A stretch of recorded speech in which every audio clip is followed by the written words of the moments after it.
बिस्मिल्लाहिर्रहमानिर्रहीम। नाज़रीन, आज हमारे साथ है मोहम्मद अली ज़ंजानी साहब, मशहूर एस्ट्रोलॉजिस्ट हैं।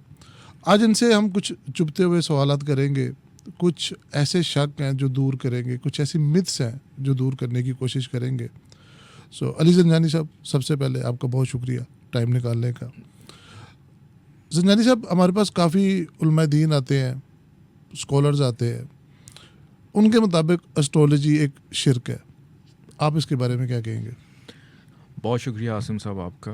बिस्मिल्लाहिर्रहमानिर्रहीम, अल्लाहुम्मा सल्ली अला मोहम्मद व आले मोहम्मद। ऐसा है कि देखें, आलमुल गैब अल्लाह की ज़ात है। एस्ट्रोलॉजी जो है, जितना ज़िक्र इसका कुरान पाक में है, शायद ही कोई और इल्म हो उसका ज़िक्र कुरान पाक में हो। कुरान पाक के अंदर आपको सूरह बुरूज मिलेगी, सूरह कमर मिलेगी, सूरह शम्स मिलेगी, सूरह अंबिया, सूरह यासीन में आपको इसका जिक्र मिलेगा कि जिसके अंदर अल्लाह ताला बुर्जों वाले आसमान की कसम खाता है कि मैंने अगर आपको किसी चीज़ का यकीन दिलाना है, मैं आपसे कहूँगा कि मुझे अल्लाह की कसम। लेकिन अल्लाह को क्या ज़रूरत है कि वो बुर्जों वाले आसमान की कसम खाए? इसका मतलब है कि which means there is something, कि उसके अंदर कुछ ना कुछ ऐसी चीज़ें मौजूद हैं। और कुरान पाक में ही अल्लाह ताला ये फरमाता है कि सूरज, चाँद, सितारे मैंने आसमान पे खेल और तमाशे के लिए नहीं बनाए, इल्म रखने वालों के लिए इसमें निशानियां हैं।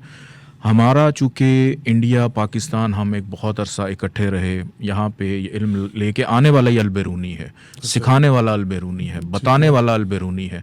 लेकिन अनफॉर्चुनेटली चूँकि जो हमारे हिंदूज़ थे, इंडियंस थे, उन्होंने इस चीज़ पे ज़्यादा तरक्की कर ली, रिसर्च कर ली। हम लोग इस पे उस तरह से रिसर्च नहीं कर पाए। इसमें कोई शक नहीं कि 100% अल्लाह की ज़ात है। लेकिन डॉक्टर्स ये भी कहते हैं कि आप सूरज के आगे बैठें तो आपको विटामिन डी मिलेगी। यही बात जब एस्ट्रोलॉजर कहता है तो आप उस पर यकीन नहीं करते हैं। आपको साइंटिस्ट कहते हैं कि फ़लाँ डेट पे ग्रहण लगेगा, उसकी जो नेगेटिव वेव्स आपकी ह्यूमन बॉडी पे, आपकी आंखों पे असरअंदाज होगी, बच्चों पे असरअंदाज, कि माँ के शिकम के अंदर एक बच्चा मौजूद है, उसको डिस्टर्ब करेगी। जब ये साइंटिस्ट कह रहा होता है तो हम यकीन करते हैं, लेकिन एस्ट्रोलॉजर जब ये बात कर रहा होता है तो हम यकीन नहीं करते।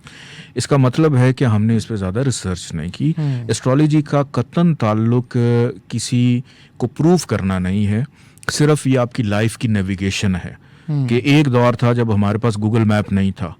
अब गूगल मैप भी क्या शिर्क है? अगर वो हमें बता देता है कि आपने फलां जगह पे जाना है, रास्ते में ट्रैफिक आ रही है। नाज़रीन के लिए चाहूँगा आप थोड़ा ब्रीफ करें जी। What is horoscope, what is astrology, इसको थोड़ा सा डिफाइन कर दें।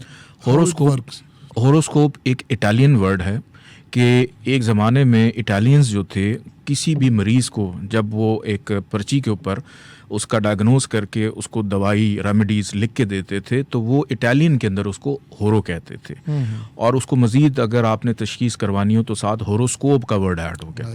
तो इसका मतलब ये होता है कि आप किसी को भी प्रेडिक्ट कर रहे हैं, रेमेडीज़ बता रहे हैं उसके फ्यूचर के हवाले से, तो वो फिर ऑटोमेटिकली होरोस्कोप इसके अंदर भी आना शुरू हो गया कि आप लोगों को गाइड कर रहे होते हैं। एस्ट्रोलॉजी जो है ये बेस करता है प्लैनेट्स के नॉलेज के ऊपर, आपके ज़ोडिक साइंस के ऊपर, आपकी डेट ऑफ बर्थ के ऊपर, टाइम ऑफ बर्थ के ऊपर, कि जिस वक्त जो बच्चा इस दुनिया में आता है वो एक नसीब लेकर आ रहा है। उसका किरदार है, उसका फाइनेंस है, उसकी फैमिली है, उसकी मेहनत है, उसकी ज़मीन जायदाद प्रॉपर्टी है, उसकी आगे औलाद है, उसकी मोहब्बत है, उसकी बीमारी है, उसके रिलेशनशिप हैं, उसकी ज़िंदगी में आने वाले हादसात हैं, उसका कामयाबी है, उसकी ट्रैवलिंग है, उसका बाप है, उसका करियर है, उसकी ग्रोथ है, उसके दोस्त हैं, उसकी ख्वाहिशात हैं, उसका मिलना मिलाना है, उसके अखराजात हैं, उसकी तन्हाई है, उसका अकेलापन है, उसका स्पिरिचुअलिज्म है। तो एस्ट्रोलॉजी के अंदर ये सारी चीज़ें आती हैं जो हर प्लैनेट कंट्रोल कर रहा होता है। कि साइंस तो ये भी कहती है कि जो मून है वो कंट्रोल करता है आपके समुंदर के पानी को। मून जो है वो कंट्रोल करता है ज़मीन की जो ग्रेविटेशनल फोर्स है उसको भी। मून कंट्रोल करता है एक ख़वातीन की माहवारी को। लेकिन मून कंट्रोल करता है आपके बालों। फोर्स इतनी ताकतवर है कि वो मेरी किस्मत को कंट्रोल करेगी? क्या ग्रेविटेशनल फोर्स इतनी पावरफुल है कि वो मेरा रिज्क, मेरी रोज़ी, मेरी शादी, मेरे बाकी के जो कारोबारी मामलात है उन सब के ऊपर वो इफेक्ट करेगी? मुझे थोड़ा सा एक्सप्लेन करें, थोड़ा समझाएं। इसका सिंपल सी बात में देखें, निज़ाम कुदरत है कि बारिश होना तो हम बारिश को नहीं रोक सकते, लेकिन हम छतरी यूज़ करते हैं। अल्लाह ताला ने इंसान को अशरफुल मखलूक़ात बनाया कि बारिश जो है आप छतरी इस्तेमाल करते हैं कि गीले होने से बचें। छींटे फिर भी पड़ते हैं कि आपने अपनी ज़िंदगी में आने वाली नाकामियों की बारिश, कामयाबी की बारिश आपने उसके लिए कौन से अम्ब्रेला को यूज़ किया है। तो एस्ट्रोलॉजी भी आपको यही गाइड करती है कि आपकी ज़िंदगी का राइट टाइम क्या है। आपका मिजाज अगर है एक फ़ौजी बनने का और आप चले जाते हैं किसी शोबिस की इंडस्ट्री में, आप उसमें मिसफिट होते हैं, नाकाम होकर वापस आ जाते हैं। तो एस्ट्रोलॉजी आपको ये बताती है कि आपने किस डायरेक्शन में जाना है। वो मजाज कैसे पता चलता है एस्ट्रोलॉजी के लिए? एस्ट्रोलॉजी पढ़ने से। ठीक है। देखें, आप इस तरह आसिफ साहब नहीं होता कि अगर आप किसी को कोविड हो गया तो ऑब्वियसली डॉक्टर उसके लिए टेस्ट करवाता है। तो एस्ट्रोलॉजी के अंदर भी अगर आप अपनी ज़िंदगी में किसी खराबी से गुजर रहे हैं तो आपका बर्थ चार्ट आपका टेस्ट है। वो डायग्नोज करता है कि क्या खराबी किस प्लैनेट की वजह से आ रही है, क्यों आ रही है। मैं ये रिक्वेस्ट करना चाहूँगा, आम आवाम के लिए पूछना चाहूँगा कि मेरा बर्थ चार्ट, उसमें ऐसी क्या बात है कि आपको उससे सारा कुछ पता चल जाए कि मैंने आगे क्या होना है और मेरे लिए क्या बेहतर है, क्या एल्गोरिदम है, क्या फार्मूला है, क्या लॉजिक है उस बर्थ चार्ट के पीछे, उस जायचे के पीछे, अगर वो आप थोड़ा सा एक्सप्लेन कर दें। उसके अंदर 4 चीज़ें बड़ी इंपॉर्टेंट होती हैं। आपका नाम है, आपकी डेट ऑफ बर्थ है, आपका टाइम ऑफ बर्थ और आपका सिटी ऑफ बर्थ है। जिस टाइम पे आप इस दुनिया में आ रहे हैं उस वक्त आसमान के ऊपर कौन से बुर्ज राइजिंग में थे, कौन से बुर्ज के अंदर आप पैदा हो रहे हैं, और वही इम्पैक्ट अपना डाल रहे होते हैं आप एक आम इंसान के अंदर। तो अगर आप इस एल्गोरिदम को सीख लेते हैं जिसके अंदर आपके जायचे के 12 घर होते हैं, 12 के 12 घर डिवाइड करते हैं आपकी ज़िंदगी के हर करेक्टरिस्टिक को, कि अगर एक बच्चा लेट सपोज पैदा हो रहा है इस वक्त लाहौर में आज की डेट में, उसी टाइम पे न्यूयॉर्क के अंदर एक बच्चा पैदा हो रहा है, डेट भी वही है लेकिन वहाँ का जोन डिफरेंट है, उसके मिजाज में कुछ और चीज़ें होंगी, यहाँ के पैदा होने वाले बच्चे के मिजाज में चीज़ें कुछ और होंगी। और ये सारी चीज़ें कौन कंट्रोल कर रही होती हैं? आपके प्लैनेट्स की वो ग्रेविटेशनल फोर्सेस जो कंट्रोल कर रही होती हैं, उसके ऊपर इम्पैक्ट डाल रही होती हैं। तो जब ये टाइम का 2 ट्विन्स बच्चे हैं, सही, 2 ट्विन्स बच्चे, शक्लें मिलती हैं, हरकतें भी मिलती होंगी शायद, लेकिन दोनों काम मुख्तलिफ करते हैं, दोनों के मिजाज मुख्तलिफ होते हैं। इवन ट्विन्स जो कि 1-2 मिनट के वक्फे से पैदा होते हैं उनके भी मिजाज एक जैसे नहीं होते। तो यहाँ पे साइंस क्या कहेगी? मैं थोड़ा ब्रॉडर स्पेक्ट्रम पे चला जाता हूँ। सोल्जर्स जितने भी हैं, अगर हम उनको अपने टॉक शोज पे जब बुलाते हैं या बात करते हैं तो वो कहते हैं जी मोदी ने अभी ओथ ली तो उसने पहले अपने पंडितों से टाइम निकलवाया, जिसको शुभ मुहूर्त कहा जाता है। इसी तरह जब पाकिस्तान और इंडिया एक ही दिन आज़ाद हुए, डिबेटेबल है 14 को हुए 15 को हुए, बट अकॉर्डिंग टू एस्ट्रोलॉजी और अकॉर्डिंग टू आप ही से बात भी हुई इससे पहले कि इंडिया ने जानबूझकर 15 अगस्त को अपनी इंडिपेंडेंस डे रखा ताकि उनका 6 का हिस्सा बन सके। तो ये numerology, astrology, palmistry, are they all interlinked? बिल्कुल ऐसी ही। देखिए, सारी चीज़ें एक दूसरे के साथ लिंक्ड हैं और इन सब के पीछे जो मदर है ना, वो सारे आपके प्लैनेट्स हैं। राइट। जितने भी नंबर्स हैं उनका ताल्लुक भी किसी ना किसी प्लैनेट से होता है। जितने डेज हैं उनका ताल्लुक भी किसी ना किसी प्लैनेट से होता है। मैं चाहूँगा अब 1 बाय 1 जो टोटल 9 नंबर्स हैं, जैसे नंबर 1 है उसका ताल्लुक सन से है, नंबर 2 का ताल्लुक मून से है। अच्छा, जो सन है तो उसके अंदर सन वाले फीचर्स हैं। अथॉरिटेटिव। देखें, सूरज जो है is the only source of energy, पूरे सोलर सिस्टम में एनर्जी देता है। सूरज जब निकलता है दुनिया में हरकत आती है, सूरज गरूब होता है दुनिया सोने के लिए चली जाती है। दुनिया में लोग बेचैन क्यों? वो लोग हमेशा बेचैन होते हैं जो रातों को काम करते हैं, जो कुदरत के अगेंस्ट चलते हैं, क्योंकि सन की एनर्जी नहीं लेते वो सारा दिन में वो सोते हैं। ज़्यादातर लोग क्यों बीमार हो रहे हैं? ज़्यादातर लोगों को स्किन के इन्फेक्शन, बीमारियां, डिप्रेशन, एंग्जाइटी, सुसाइड्स, ये सब उन लोगों के साथ होती हैं जो रातों को आपने बताया सूरज के बारे में जी। जो 2 नंबर है वो बनता है मून का, मून के साथ उसका ताल्लुक है। नंबर 3 का ताल्लुक है जुपिटर के साथ। मून वाले के कुछ थोड़े से फीचर्स बताएं कि अगर मेरे डेट ऑफ बर्थ 2 है या मेरी डेट ऑफ बर्थ 11 है, ठीक है, या मेरी डेट ऑफ बर्थ 20th है, तो क्या मेरा नंबर 2 बनेगा? मून की पावर आपको मिलेगी। मून हमारी एस्ट्रोलॉजी में सबसे इम्पोर्टेंट प्लैनेट है। क्यों? क्योंकि ये हर इंसान के इमोशंस को कंट्रोल करता है, उसकी हसासियत को कंट्रोल करता है, उसकी सेंसिटिविटी को कंट्रोल करता है। कि अगर हर रिलेशन है ना, कि अगर आपके अंदर ये जज्बात ही नहीं है, आपने अपने बाप की बात सुननी है या बाप ने बच्चे की सुननी है या हस्बैंड ने बीवी की सुननी है, तो आप एक कामयाब रिलेशन नहीं चलाते हैं। सही। कि आपको मुझे कब हंसना है, मुझे कब रोना है, ये मुझे फीलिंग मून देता है। राइट। तो सबसे इम्पोर्टेंट कि मुझे काम कब करना है। तो ये ज्यादा इमोशनल लोग होते हैं, इमोशनल होते हैं, सेंसिटिव होते हैं, लेकिन प्यार करने वाले होते हैं, इनकी छठी उनकी बड़ी जिस तेज तरह होती आपने है। बताया खासियत होती है, तो कामनेस होती है एक पर्सनैलिटी में। क्या ये रात के टाइम जिस तरह मून की एक फीचर्स है, तो उसमें बड़ी कामनेस, सुकून, तो क्या इनकी पर्सनैलिटी के अंदर भी वही चीज़ आप है? कह सकते हैं कामनेस है। जब 14वीं का चांद होता है, समुद्र की लहरें बड़ी अरूज पे होती हैं। ठीक ठीक है, कामनेस नहीं होती, ये हसास है, सेंसिटिव, और सबसे ज़्यादा प्रोटेक्टिव होते हैं। ये वो लोग हैं जो इनकी छठी बड़ी तेज होती है बिला वजह, कि हर खराबी को आने से पहले ही ये प्रिपेयर होते हैं कि कोई खराबी ना आ जाए। ये पहले से अपना शेल्टर करके रखते हैं। ठीक है। जिनका ताल्लुक 2 की फिगर से हो, 2 की डेट में पैदा हो रहे हैं, 11 में हो रहे हैं, 1 + 1 भी 2 बनता है, या 20 की डेट में पैदा हो रहे हैं, या 29, 2 + 9 ये भी 2 ही बनता है। राइट। अब इसके बाद जो अगला हमारा नंबर है, नंबर 3, उसका ताल्लुक है जुपिटर से। अच्छा। ये ज्ञान का नंबर है, इल्म का नंबर है, नॉलेज का नंबर है, तालीम का, इसको हम गुरु कहते हैं।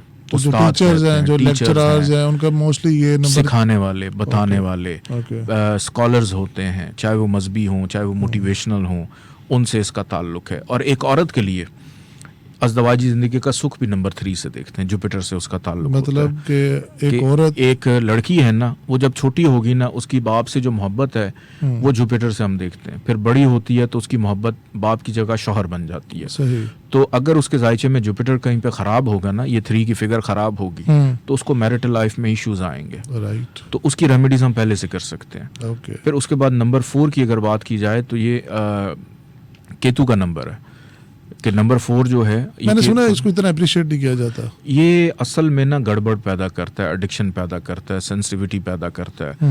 फिर अगर आपको कोई एडिक्शन हो गई है, आपकी उससे जान छुड़ाना मुश्किल हो जाती है। जिद्दी होते हैं ये लोग? बहुत नहीं, जिद्दी नहीं होते ये लोग। इस दुनिया के कम होते हैं, अगली दुनिया के ज़्यादा होते हैं। फिक्शन पे बड़ा बिलीव करते हैं, ख्वाबों की ताबीर पे बड़ा बिलीव करते हैं, अजीबो गरीब किस्म के ख्वाब देखते हैं। कई दफ़ा लोगों के अपने पास होने का एहसास, हवाई चीज़ें इन पे हावी हो ये तो जाती है। पर्सनैलिटी का आपने बता दिया, साथ साथ इसको कारोबारी लिहाज से अगर हम देखें, कारोबार में ये लोग बहुत अच्छे, हमेशा वो काम करते हैं जो आम बंदा नहीं कर रहा होता। सही।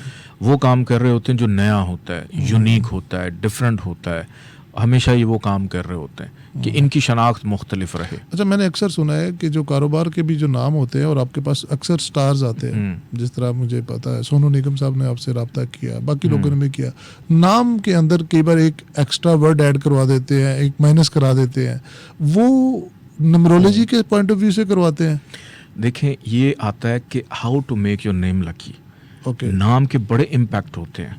नबी पाक सल्लल्लाहु अलैहि वसल्लम का भी फरमान ये कि अपने बच्चों के नाम अच्छे रखो, ऐसे नाम रखो जिसमें अपनी तारीफ ना हो, लेकिन अच्छी चीज़ हो, जैसे खुशबू है, गुलाब, अच्छे नाम आपके होने चाहिए। नामों के बड़े असरात होते हैं, कुछ नाम जमाली होते हैं, कुछ नाम जलाली होते हैं। सही। आपका जो नाम का असर होगा ना, वही आपकी पर्सनालिटी में रिफ्लेक्ट कर रहा होगा। राइट। अगर आप किसी नंबर को किसी डिजिट को ऐड करते हैं अपने नाम में, जैसे आप अली हैं और आप ALI लिख दें, नॉर्मली ALI लिखा है, तो अली नाम हमारे इस्लाम के अंदर बहुत अच्छा नाम है, लेकिन ये बोल्ड नाम है, हौसला देता है, हिम्मत देता है, कॉन्फिडेंस देता है कि जिन लोगों के नाम के साथ अली होगा वो अपनी फील्ड के बड़े उस्ताद होंगे। सही। अब जैसे नंबर 13 की मैं बात करूं, जी। कि दुनिया में आप चले जाएं, ना आपको 13 नंबर की बिल्डिंग मिलेगी, ना आपको जहाज में 13 नंबर की सीट मिलेगी। ठीक है, उसका इम्पैक्ट भी अली के अदद 4 बनते हैं। मैं इसीलिए आपको बता रहा हूँ, ALI हमारी 4 की बात हो रही, केतु की, तो ये लोग इस दुनिया के कम और रूहानी दुनिया के लोग ज्यादा होते हैं। Moving on to number 5। Number 5 Mercury का नंबर है। मरकरी कम्युनिकेशन, अकल। अभी हमने पीछे इल्म की बात की थी।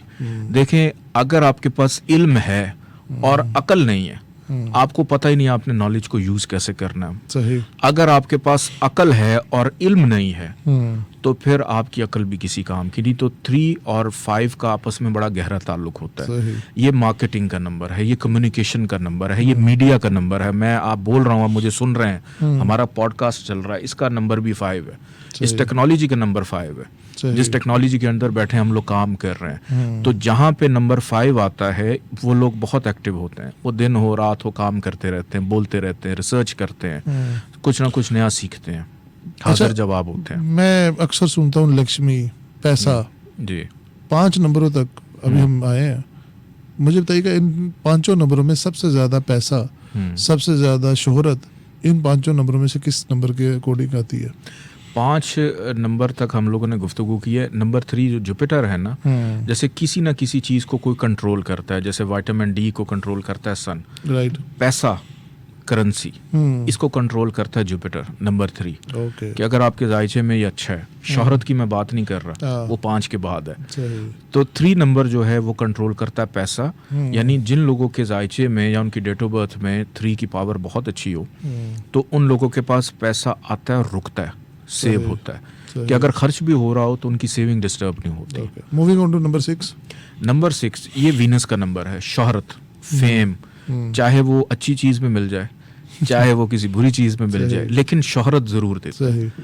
कि नंबर 6 एक ऐसा नंबर है, दुनिया के जितने बड़े बड़े ब्रांड्स हैं, बड़े बड़े नाम हैं, फॉर एग्जांपल टोयोटा है, होंडा है, उनकी जब हम न्यूमरोलॉजी में कैलकुलेशन करते हैं उनके नंबर 6 बनते हैं। ओके। कि जो दुनिया में मशहूर होना चाहते हैं, जो फेम, जैसे आजकल लोगों को शौक है टिकटॉक पे आते हैं हम मशहूर हो जाएं, हम फेसबुक पे आते हैं, रील्स में आते हैं, शॉर्ट्स में आते हैं, तो उनको चाहिए कि अपने साथ 6 नंबर ज़रूर ऐड करें। अपने नाम के अंदर ऐसी पावर करें कि उनको शोहरत अगर चाहिए, एक शोहरत होती है वक्ती, ठीक है, कि एक आपका क्लिप वायरल हो गया, उसके बाद लोग भूल गए, फिर कोई और आ जाता है। सही। एक ऐसा होता है कि आप बैक टू बैक आप फेमस रहें, आप मशहूर रहें, आप लेजेंड रहें, तो उसके लिए आपको अपने नंबर 6 को बैलेंस करना है। ये लग्जरी का नंबर भी है, ये कंफर्ट का नंबर भी है, ये दुनिया में जितनी महंगी चीज़ें, ब्रांडेड चीज़ें, उसका ताल्लुक नंबर 6 से होता है। ओके। अच्छा, अब आपने टिकटॉक की बात की, इसी तरह मूवीज़ के जब नाम रखते हैं, तो कभी किसी प्रोड्यूसर ने आपको रब्ता किया कि जनाब ये मैं मूवी का नाम रख रहा हूँ या ड्रामे का नाम रख रहा हूँ, तो न्यूमरोलॉजी निकाल के बताएं क्या नाम ठीक रहेगा? बिल्कुल बिल्कुल बिल्कुल, काफ़ी लोग। लेट्स मूव फर्दर नंबर 7 के ऊपर, उसके ऊपर क्या कहेंगे? देखिए, नंबर 7 जो है, इसका ताल्लुक जो है वो राहु से भी है, और ये एस्ट्रोलॉजी के अंदर गड़बड़ पैदा करता है। अभी आपने जितने नाम लिए ना, राहु और बाकी के भी, ये सब इंडियन ओरिजिन के नाम लग रहे हैं। इंडियन नहीं है, ये अरबिक नेम है। कौन कहता है इंडियन? हमने रिसर्च ही नहीं की, हमें पता ही नहीं है। मुश्तरी, ये अरबिक नेम है। मरीख अरबिक नेम है। उसके बाद तो ये जो कुंडली और ये जो, देखें, ये वही बात है, सारस्वती और ये जो सारा कुछ है, मैं अगर आपको शुक्रिया करूंगा उर्दू में, आप मुझे इंग्लिश में थैंक यू कह देंगे। ठीक है। इसका ये सिर्फ देखें ज़ुबानों के हेर फेर हैं। चीज़ तो वही है कि मैंने अगर आपको सलाम करना है, हम पाकिस्तान में या मुस्लिम हम सलाम करते हैं, कोई गोरा होगा वो अपनी लैंग्वेज में हेलो कह देगा, हाय कह देगा, ब्यूटीफुल कह देगा, मैं उसको खूबसूरत कह दूंगा।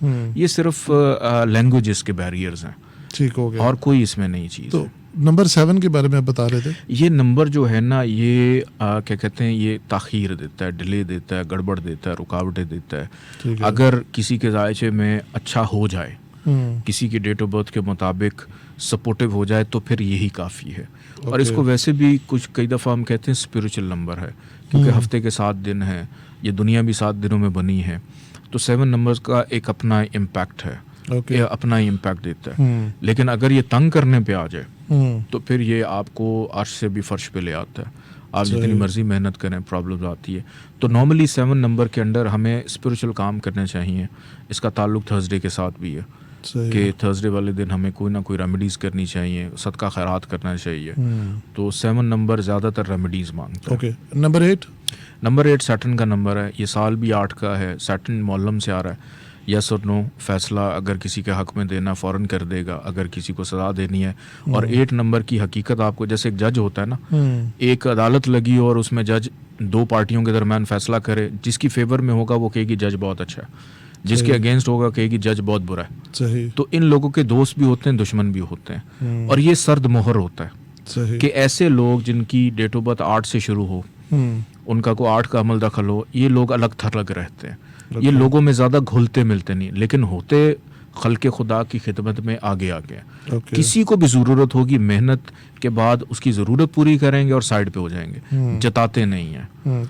इनका फेम, इनका कारोबार, नौकरी, शादी, दुनिया के टॉप बिजनेसमैन सबका ताल्लुक सैटर्न से है। अच्छा। जो मशहूर होना नहीं चाहते लेकिन उनकी वजह शोहरत उनका काम बन गया। ओके। दुनिया के बड़े बड़े ऐसे लोग हैं, उन्होंने ऐसे ऐसे काम कर दिए कि वो अब हर इंसान की ज़रूरत बन गए। ये लोग अपने वर्कर्स का बड़ा ख्याल रखते हैं। इनके एटीट्यूड कैसे होते हैं? अग्रेसिव, माइल्ड, प्रिंसिपल्ड होते हैं। ऑलराइट। ये अग्रेसिव नहीं होते। गलती होगी तो जैसे होता है ना तनकीद बराए इस्लाह, वो करते हैं।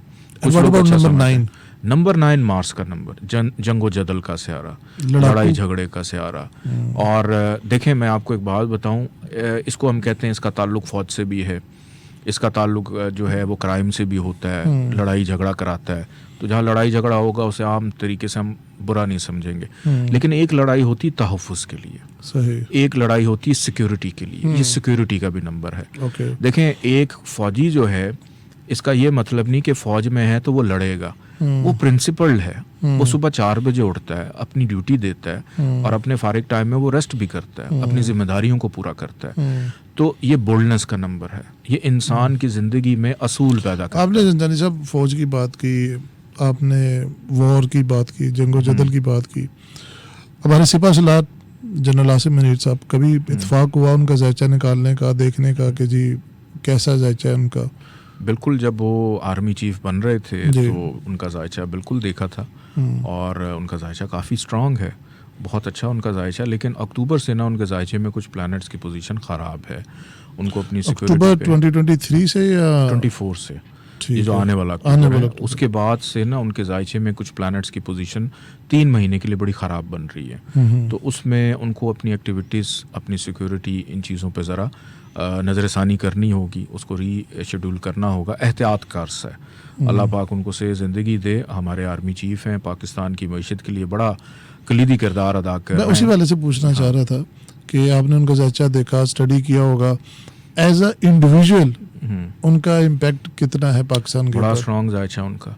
रियल जो एक आर्मी चीफ होता है वो जायचा उनका, जो फ्रंट पे ना आए लेकिन वो फैसले करे जो आवाम के लिए, उसके इदारे के लिए बहुत अच्छे होते हैं। इनकी क़यादत के अंदर इनकी जो ऑर्गेनाइजेशन है उसको एक नई बर्थ मिलेगी, उसको एक नया जीवन मिलेगा, वो उभर के अच्छे अंदाज में सामने आएगी, अपनी जो भी चीज़ें हैं उनको रीऑर्गेनाइज करते हुए दिखाई देते हैं, यूनिटी पैदा करते हुए दिखाई देते हैं, और इकोनॉमिकली चीज़ों को कैसे बेहतर करना है कि जिस मुल्क के वो आर्मी चीफ हैं उस मुल्क के लिए जो जो ख़तरात हैं, क्योंकि पाकिस्तान का सबसे बड़ा ख़तरा दहशतगर्दी है। सही।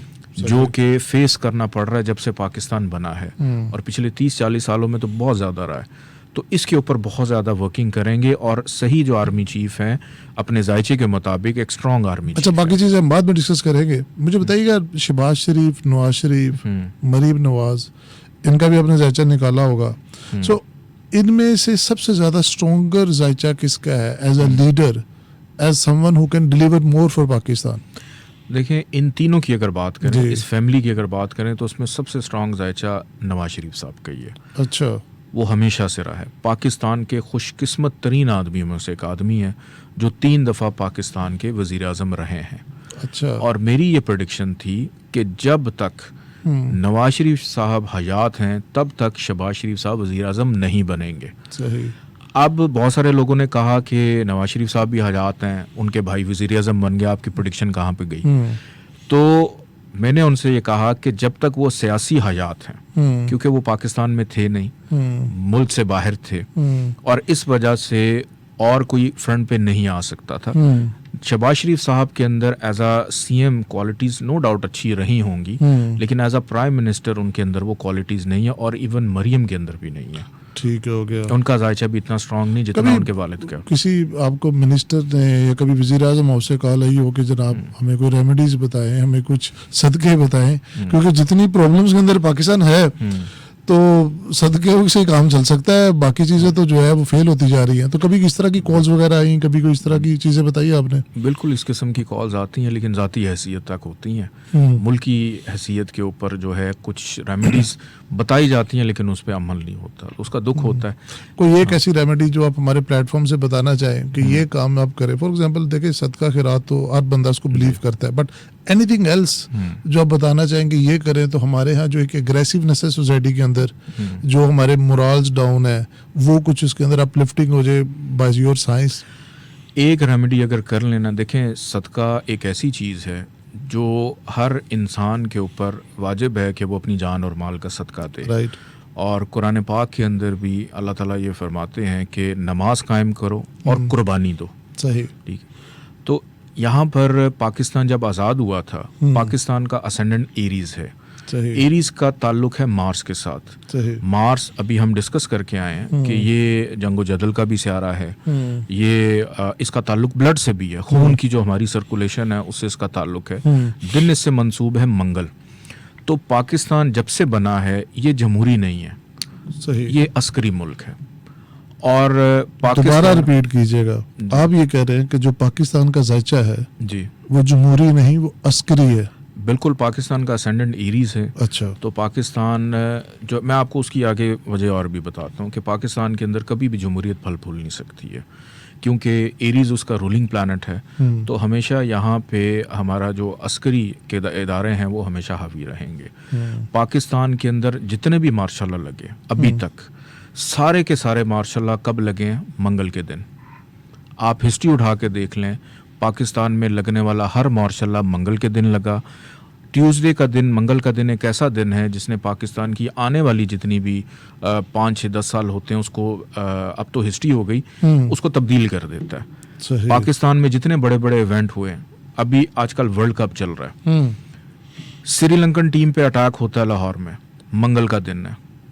मॉडल टाउन का सानिया होता है, मंगल का दिन है। उसके बाद आप देखें जलसे जुलूस शुरू हो गए। फिर पाकिस्तान में यूसुफ रज़ा गिलानी वाहिद प्राइम मिनिस्टर हैं, जुडिशल मार्शल लॉ से अलग किए गए, वो भी मंगल का दिन है। पेशावर का APS का वाक़या मंगल का दिन, धरना ख़त्म हुआ। 9 मई का सानिया पिछले साल हुआ, मंगल का दिन है।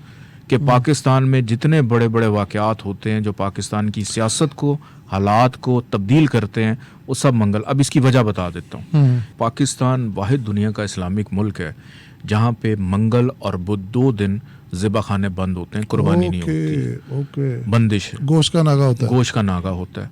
हालांकि अभी हम ईद गुजार के आए, मुझे ये बताएं, अल्लाह ताला ने हलाल और हराम में फ़र्क रखा है।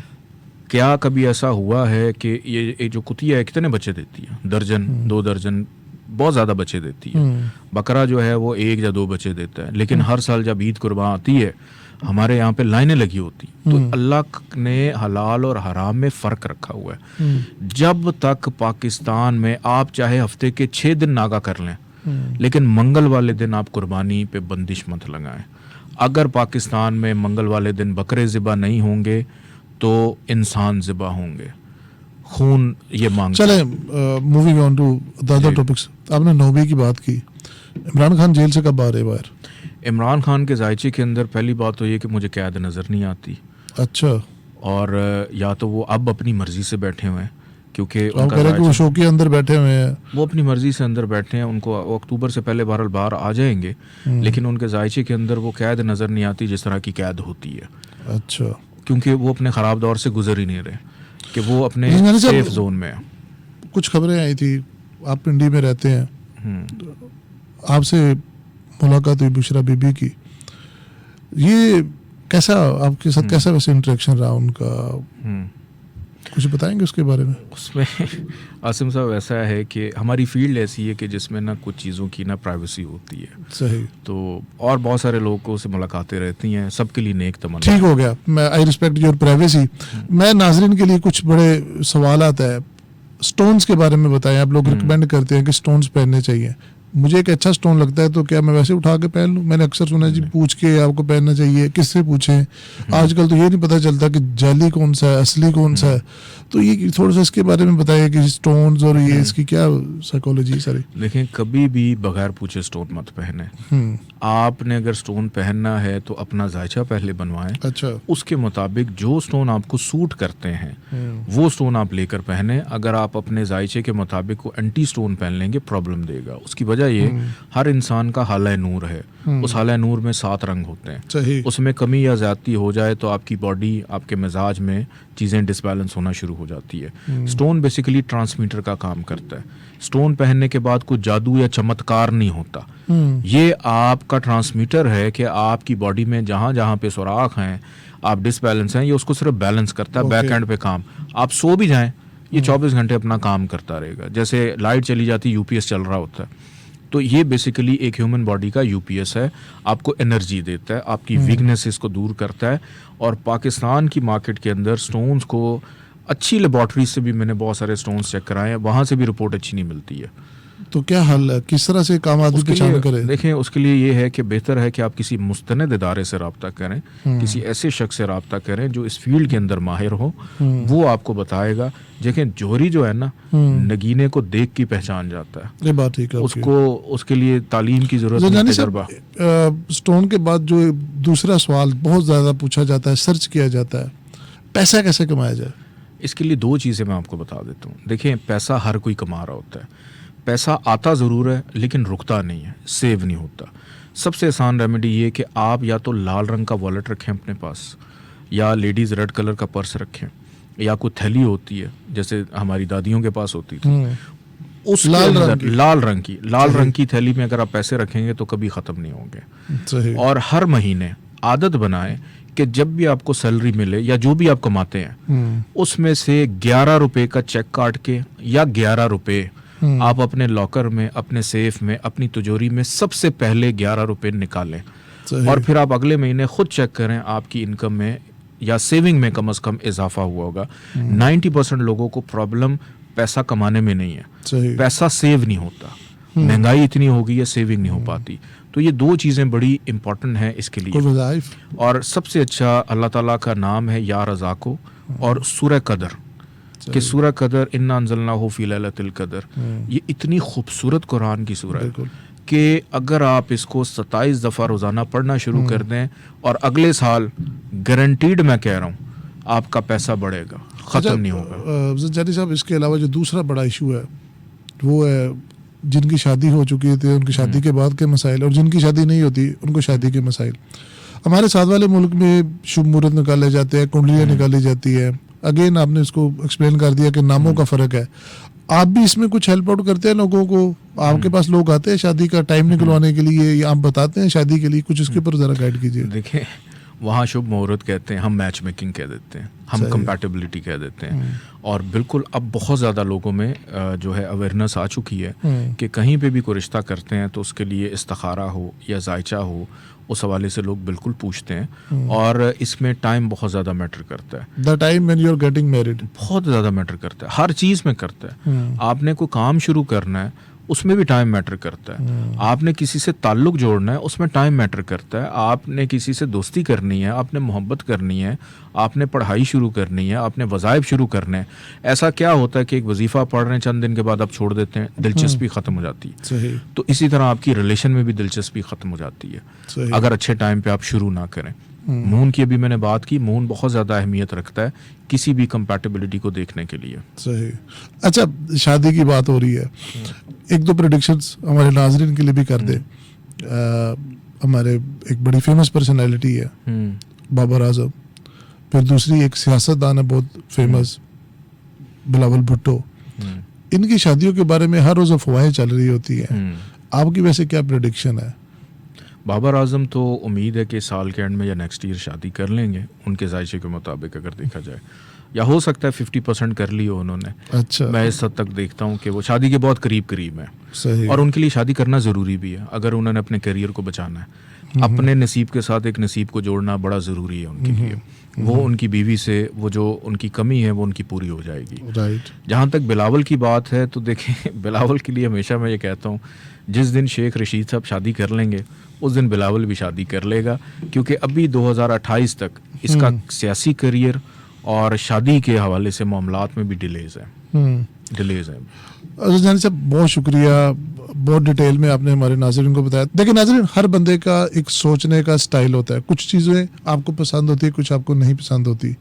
तहकीक और रिसर्च, इससे ही आप चीज़ों को भांप सकते हैं कि क्या दुरुस्त है क्या दुरुस्त नहीं। जंजानी साहब, thank you once again for this. इंशाल्लाह see you again in the next podcast.